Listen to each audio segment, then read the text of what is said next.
It was I like felt, 1 to 3 weeks after your tongue tie release, and we were yeah, talking, and you're like, something still feels wrong. So you went and got scoped, um, and then they found a yeah. polyp. And then they found a polyp, and I scheduled with another doctor that was a specialist with singers.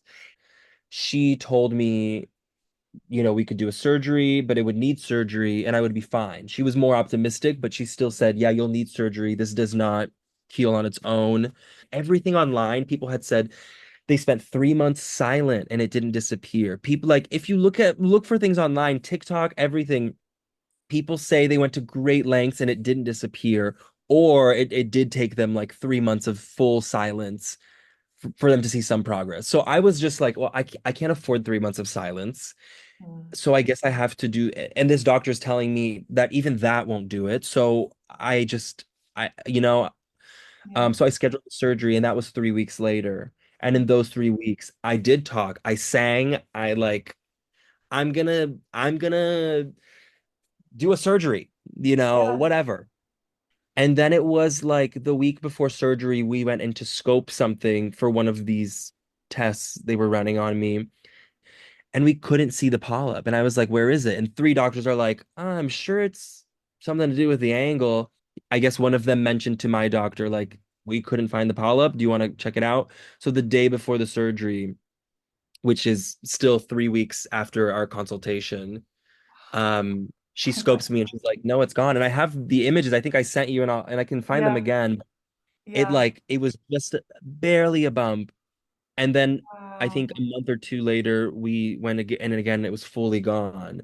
So it's like in Wow. 3 weeks, it disappears without me. I mean, I was speaking, I mean, I was healthy. I mean, I was working out and I was like committed to eating right because I was preparing my body for this surgery, but I was by no means being conservative with my voice Felt use. vocally. Gosh, I literally Uh, have goosebumps. That's just wild. I it's mean, wild. you can't prove that it was the tongue tie, but like, holy cow, that's one heck of a coincidence, right? It's the only What thing that else could it changed. be? Right, it's the only Exactly. thing that changed. It's the It's the only only thing thing that that changed. and I mean I was struggling from August to to that June. I was struggling with my voice, doing speech therapy, doing different exercises, doing chiropractor, acupuncture, doing everything, doing so much, and Right. I didn't have this progress. And then in 3 weeks, It's my gone. voice just it's gone. And it's like, okay, what what else could it have been, you know? Right. Well, what I think Um, about is I think, okay, well, what if you didn't get your tongue tie released?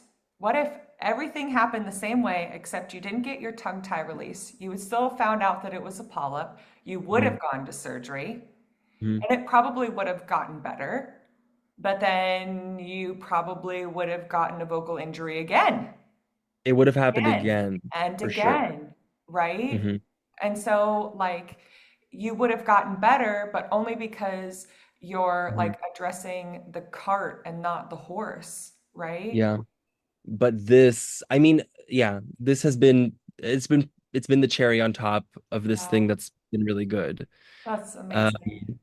so and my voice has been doing things that it hasn't done in years. I mean, it just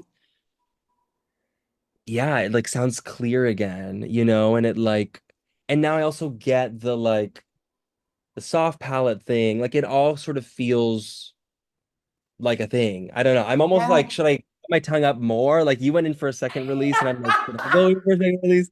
But doing this one, I felt that instant relief, and yeah, and then I haven't lost my voice since. I mean, like my voice has just been fine.